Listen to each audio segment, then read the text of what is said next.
والضحا واللیل اذا سجا. والضحا قسم ہے چمکتے دمکتے چہرہ مصطفیٰ کی. واللیل اذا سجا اور قسم ہے ان زلف عنبری کی جو مصطفیٰ کے شانوں پہ بکھر جاتی ہے. والضحا اس سے مراد چہرہ مصطفیٰ ہے، رخ مصطفیٰ ہے. واللیل اس سے مراد زلف عنبرین مصطفیٰ ہے. اگرچہ مفسرین کرام نے اور تفاسیر بھی پیش فرمائیں. مثال کے طور پر بعض مفسرین نے فرمایا کہ والضحا سے مراد چاشت کا وقت ہے، واللیل سے مراد رات کا وقت ہے. یعنی رب فرماتا ہے والضحا مجھے چاشت کے وقت کی قسم، واللیل مجھے رات کے وقت کی قسم. لیکن امام رازی نے لکھا، ملا علی قاری نے لکھا، امام زرقانی نے لکھا، وہ فرماتے ہیں رب فرماتا ہے اے حبیب میں چاشت کے وقت کی قسم کیوں کھاؤں، واللیل میں رات کے وقت کی قسم کیوں کھاؤں. مجھے نہ چاشت کے وقت کے ساتھ غرض ہے نہ رات کے وقت کے ساتھ غرض ہے. اے حبیب میں ضحا کہہ کر تیرے چہرے کی قسمیں کھاتا ہوں، لیل کہہ کر تیری زلفیں کی قسمیں کھاتا ہوں. اس لیے فرمایا ان فی الضحا ایماء الی وجہہ صلی اللہ علیہ وسلم واللیل الی شعرہ صلی اللہ علیہ وسلم. فرما ضحا سے مراد اشارہ ہے حضور کے چہرہ انور کی طرف، اور لیل سے مراد اشارہ ہے حضور کی زلفوں کی طرف. رب فرماتا ہے والضحا محبوب تیرے چمکتے دمکتے رخ زیبا کی قسم. اے حبیب تیرا چہرہ ایسے چمکتا ہے، جب چمکتا ہے تو پھر کوئی اس کے دیکھنے والا ایسے محروم نہیں رہتا جیسے چمکتے سورج کو دیکھنے والا سورج کو دیکھنے سے محروم نہیں رہتا. والضحا قسم ہے چہرہ مصطفیٰ کی. فرما محبوب تیرا چہرہ چاشت کے وقت کی طرح ہے، جیسے چاشت کے وقت دنیا کے اندر کوئی اندھیرا نظر نہیں آتا. چاشت کے وقت ہر طرف سورج کی کرنیں ہی کرنیں ہوتی ہیں، ضیاء پاشیاں ہی ضیاء پاشیاں ہوتی ہیں، اس کی نورانیت ہی نورانیت ہوتی ہے، لمانیت ہی لمانیت ہوتی ہے. اے حبیب جب تک تو نہیں آیا تھا کائنات میں ظلمات تھے، کائنات میں اندھیرا تھا، کائنات میں دلالتیں تھیں. جب تو دنیا میں تشریف لایا کائنات ایسے روشن ہو گئی جیسے چاشت کا سورج نکل آیا ہو، جیسے چاشت کا سورج نکل آیا ہو. محبوب چاشت کے سورج کی طرح جیسے کوئی اندھیرا وہ نہیں چھوڑتا ہے، آپ کے آنے سے کوئی دلالت باقی نہ رہی، کوئی ظلمت باقی نہ رہی. حضرات گرامی حضور کے چہرہ مبارک کی کیا ہی شان ہے. ملا علی قاری رحمۃ اللہ تعالی علیہ، امام زرقانی، امام رازی تو آگے چلے گئے. حضرت امام رازی نے فرمایا ضحا سے مراد حضور کا چہرہ لینا، لیل سے مراد حضور کی زلفیں لینا. فرمایا یہ تو بہت بڑی تفسیر ہے. فرما مجھ سے اگر پوچھتے ہو ضحا سے مراد کیا ہے اور لیل سے مراد کیا ہے، اے رازی بتا تو کون سی تفسیر کرتا ہے. رازی کہتا ہے الضحا ذکور اہل بیت ہی واللیل اناسہم. فرما مجھ سے اگر پوچھو میں راضی کہتا ہوں ضحا سے مراد میرے مصطفیٰ کی اہل بیت کے مرد ہیں، اور لیل سے مراد میرے مصطفیٰ کی اہل بیت کی عورتیں ہیں. ہے توجہ تمہاری، ذرا ہاتھ چھوڑ کے بولو، ذرا ہاتھ چھوڑ کے بولو. یہ ہے عشاق کی تفسیر، یہ ہے محبت کرنے والوں کی تفسیر. فرمایا ضحا سے مراد چہرہ مصطفیٰ لینا، یہ رخ انور لینا، یہ تو تفسیر ہی بڑی ہے، اس میں تو کوئی استبعاد ہی نہیں، کوئی اعتراض ہی نہیں. فرمایا لیل سے مراد زلفیں لینا. فرمایا یہ تو بہت اعلیٰ ترین تفسیر ہے. مجھ سے پوچھو فرمایا ضحا سے مراد نبی پاک کے خاندان کے مرد ہیں، لیل سے مراد حضور کے خاندان کی عورتیں ہیں. گویا رب نے فرمایا والضحا محبوب تیرے اہل بیت کے مردوں کی قسم، واللیل تیرے اہل بیت کی عورتوں کی قسم. حضرات گرامی اگر مردوں میں دیکھا جائے تو مردوں کے سردار خود مصطفیٰ ہیں، عورتوں میں دیکھا جائے تو عورتوں کی سردار سیدہ فاطمہ الزہرا ہے. رب کہتا ہے والضحا مصطفیٰ تیرے رخ انور کی قسم، واللیل تیری سیدہ فاطمہ کی قسم. نہیں توجہ نہیں ہے، بڑے ڈھیلے ہو، بولو ذرا محبت کے ساتھ. عاشق کے سامنے اس طرح کا تذکرہ وہ عاشق ڈھلا رہے تو میری سمجھ سے یہ بات بالا تر ہے، میری سمجھ سے یہ بات بالا تر ہے۔ میں نے کہا ان کی عظمتیں دیکھو ہیں جن کی قسمیں رب یاد فرما رہا ہے توجہ تو آدھی۔ حضرت عبداللہ بن سلام ہیں، صحابی رسول ہیں، یہود کے عالم تھے۔ ویسے علماء حق کا، اہل سنت کا یہ عقیدہ ہے کہ اللہ رب العزت نے حضور کی نبوت کی دلیل کے طور پر بہت سارے معجزات حضور کو عطا فرمائے۔ مثلا آقا علیہ الصلوۃ والسلام کی نبوت کی حقانیت اور صداقت کی دلیل کے لیے اللہ نے قرآن کو بھی معجزہ بنا کے بھیجا۔ اللہ رب العزت نے لاکھوں کروڑوں معجزات حضور کو عطا فرمائے۔ میرے آقا اپنی 63 سالہ زندگی کے اندر اگر معجزات کو تقسیم کیا جائے ہر دوسرے منٹ کے اندر معجزہ دکھاتے نظر آتے ہیں، اس لیے حضور ہیں سراپا معجزہ۔ آقا علیہ السلام کو رب نے بے شمار معجزات عطا فرمائے۔ اہل حق فرماتے ہیں، عشاق فرماتے ہیں کہ اگر رب کوئی بھی معجزہ نہ دیتا حضور کے چہرے کا حسن و جمال ہی آپ کی نبوت کی دلیل کے لیے کافی تھا۔ فرما حضور کو رب نے حسن ہی ایسا عطا فرمایا تھا، فرما جمال ہی ایسا دیا تھا، فرما کسی دلیل کی ضرورت ہی نہ تھی۔ یہی وجہ عبداللہ بن سلام صحابی رسول ہیں، یہود کے عالم ہیں، کہتے ہیں جب پتہ چلا نا یہودیوں نے غلط باتیں مجھے بتائی تھی کہ حضور مکہ سے مدینہ آئے ہیں، فرماتے میں کھجوریں چن رہا تھا، میں نے کھجوروں کو چھوڑ دیا، میں نے کام کاج چھوڑ دیا، میں آیا قبا کے مقام پر، میں نے حضور کے چہرے کو دیکھا نا، فرمایا یہود غلط باتیں کرتے تھے، میں نے چہرہ دیکھ کر کہا خدا کی عزت کی قسم ہے ایسا حسین چہرہ کسی جھوٹے کا نہیں ہو سکتا،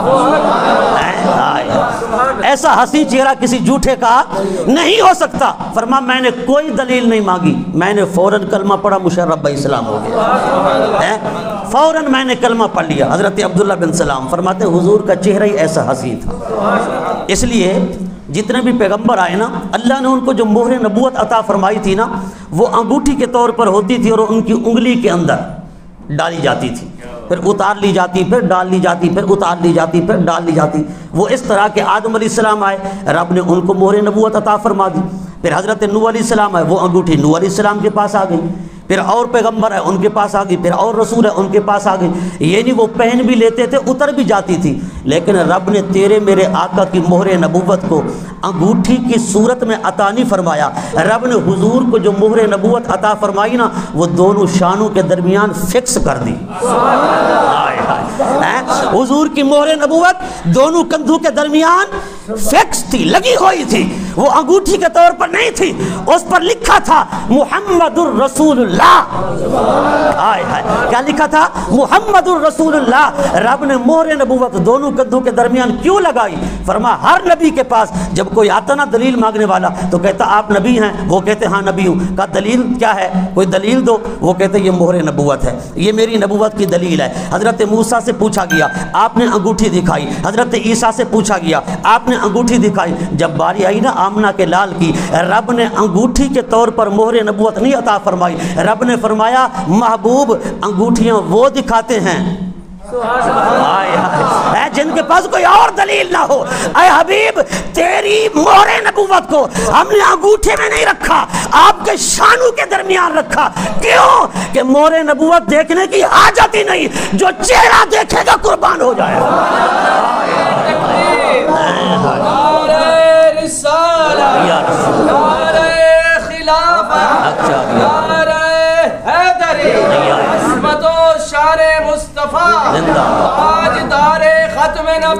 زندہ باد زندہ باد ختم نبوت۔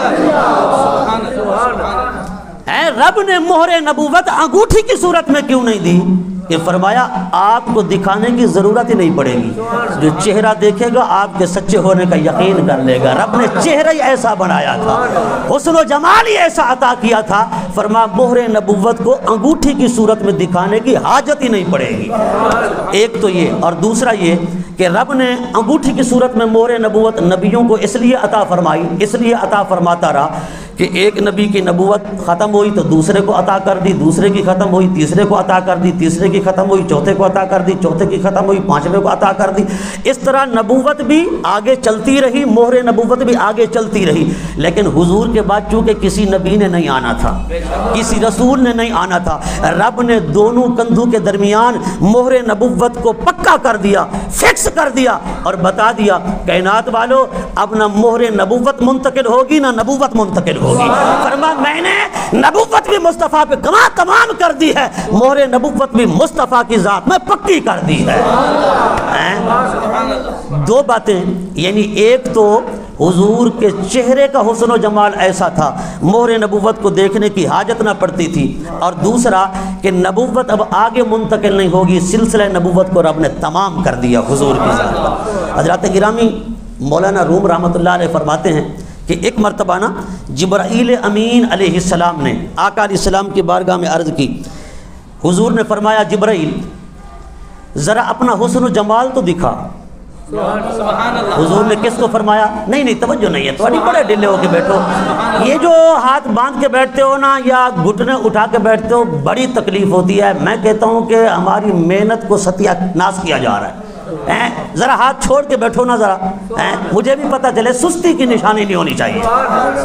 تھوڑی دیر کا ذکر ہوتا ہے تو علامت سستی والی ہونا تو پھر مزہ نہیں آتا، علامت چستی والی ہونی چاہیے۔ حضور کا ذکر ہو رہا ہے۔ حضرات گرامی حضرت جبرائیل امین کو حضور نے فرمایا جبرائیل ذرا حسن تو دکھا۔ جبرائیل نے اپنے 600 پروں کو کھولا، ایسے پھیلا دیا، جبرائیل امین نے اپنے کمال و تمام حسن کا اظہار کر دیا۔ جب جبرائیل نے حسن کا اظہار کیا حضور نے مشاہدہ فرمایا، پھر جبرائیل عرض کرتا ہے آقا آپ تو اپنا حسن دکھائیں۔ حضور آپ تو اپنا جمال مبارک دکھائیں۔ حضور نے فرمایا، مولانا روم فرماتے ہیں سرکار نے فرمایا جبرائیل تو میرے حسن و جمال کو نہیں دیکھ سکتا۔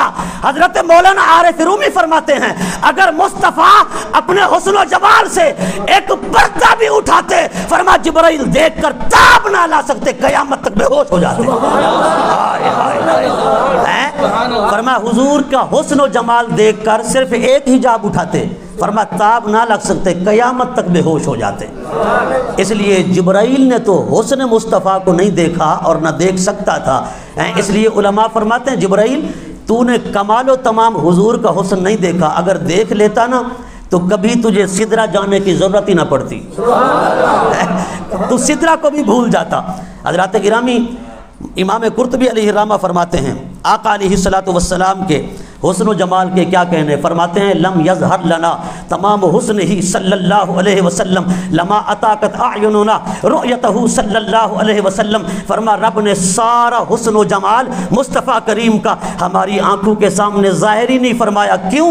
اس لیے کہ ہم دیکھنے کی سکت ہی نہ رکھتے، طاقت ہی نہ رکھتے کہ حضور کے حسن کا نظارہ کر سکیں، سرکار کے حسن و جمال کو دیکھ سکیں۔ اسی لیے تو حضرت خواجہ فخر جہاں دہلی علیہ الرحمہ نے فرمایا با پردہ چو آمدی شور قیامت شد آیاں، بے پردہ گرائی بیروں سوزد ہما کونو مکان۔ یا رسول اللہ آپ حجابات پہن کر آئے کہ آپ کی آمد کا شور قیامت تک بپا ہو گیا، اگر حجابات اتار کے آتے یہ کونو مکان جل کر راکھ ہو جاتے، یہ کونو مکان جل کر راکھ ہو جاتے، کوئی آپ کے حسن کو دیکھنے کی تاب ہی نہ لا سکتا تھا۔ اس لیے حضرت شاہ عبد الرحیم محدث دہلوی رحمۃ اللہ تعالی علیہ فرماتے ہیں آقا علیہ السلام کی بارگاہ میں عرض کیا گیا آقا حضرت یوسف علیہ السلام کا جو حسن تھا اللہ نے اس کو قدر ظاہر فرما دیا، لیکن آپ کے حسن کو تو ظاہر نہیں فرمایا۔ آخر وجہ کیا ہے؟ حضور نے فرمایا اللہ نے میرے حسن کو مستور کر دیا۔ کیا کر دیا؟ جمالی مستورن ان اعین الناس، فرما لوگوں کی نگاہوں سے اسے چھپا دیا، کیوں؟ من غیرت اللہ تعالی، اللہ کی غیرت نے گوارا ہی نہ کیا کہ محبوب میرا ہو دیکھے کوئی اور، محبوب میرا ہو اور دیکھے کوئی اور۔ رب نے میرے حسن پر 70,000 پردے ڈال دیے تاکہ غیر دیکھ ہی نہ سکے۔ سکے اگر تمام و کمال حسن مصطفیٰ کو دیکھوں تو میں دیکھوں، کوئی اور دیکھ نہیں نہ پائے۔ اس لیے تو فرمایا نا خدا کی غیرت نے ڈال رکھے ہیں تجھ پر 70,000 پردے، جہاں میں لاکھوں ہی طور بنتے، جو ایک بھی اٹھتا حجاب تیرا، جو ایک بھی اٹھتا حجاب تیرا۔ رب نے حضور کے حسن و جمال کو مستور فرما دیا، حضرت یوسف کے حسن کو کھلا چھوڑ دیا۔ آقا علیہ السلام نے ایک مرتبہ حضور نے حضرت یوسف علیہ السلام کے حسن کا ذکر فرمایا تو حضور نے فرمایا حضرت یوسف کا حسن میرے حسن کا آدھا ہے، میرے حسن کا کیا ہے؟ آدھا ہے۔ صحابہ کرام نے عرض کیا آقا پھر آپ کا حسن بھی آدھا ہوگا؟ آدھا رب نے حضرت یوسف کو دے دیا، آدھا آپ کو عطا کر دیا۔ حضور نے فرمایا نہیں، جو آدھا حسن دیکھنا چاہتا ہے وہ یوسف کو دیکھے، جو پورا دیکھنا چاہتا ہے مصطفیٰ کا چہرہ دیکھے۔ فرمایا جو پورا حسن دیکھنا چاہتا ہے مصطفیٰ کا چہرہ دیکھے۔ ایک مرتبہ جبرائیل علیہ السلام نے نا ایک مرتبہ آقا علیہ السلام کی بارگاہ میں حاضری دی۔ حضور نے فرمایا جبرائیل بڑے حسین دیکھے ہیں، بتا ہم جیسا بھی کوئی دیکھا ہے؟ ہم جیسا بھی کوئی دیکھا ہے؟ جبرائیل کہتا ہے کلبت مشارق الارض و مغاربہا، اے آقا میں نے مشرق کو دیکھا، مغرب کو دیکھا، شمال کو دیکھا، جنوب کو دیکھا، آسمانوں کو دیکھا، زمینوں کو دیکھا، آدم تا عیسیٰ 1,24,000 انبیاء و رسول کو دیکھا، حوران جنت کو دیکھا، فرشتوں کو دیکھا، جنت کے محلات کو دیکھا، جنت کے حسین نظاروں کو دیکھا۔ یا رسول اللہ ساری کائنات 14 طبق آسمان 14 طبق زمین کلب تو الٹ پلٹ کر کے دیکھا ہے۔ اے آقا رب کعبہ کی قسم ہے آپ جیسا ہنسی کہیں نظر آیا ہی نہیں، آپ جیسا ہنسی کہیں نظر آیا ہی نہیں۔ جبرائیل کہتا ہے ہوئے لاکھوں ہنسی آدم سے لے کر ابن مریم تک، پر بنی ہاشم کی محفل میں جو آیا لاجواب آیا، پر بنی ہاشم کی محفل میں جو آیا لاجواب آیا۔ ایک مرتبہ حضور تشریف لے گئے مضافات مدینہ میں، سرکار نے دیکھا کہ کچھ مسافر ہیں جو پڑاؤ ڈال کے خیمے لگا کے بیٹھے ہیں، حضور ان کے پاس تشریف لے گئے۔ آقا علیہ السلام نے ان سے ملاقات کی، دوران گفتگو ظاہر ہوا کہ وہ اونٹ بیچنا چاہتے ہیں۔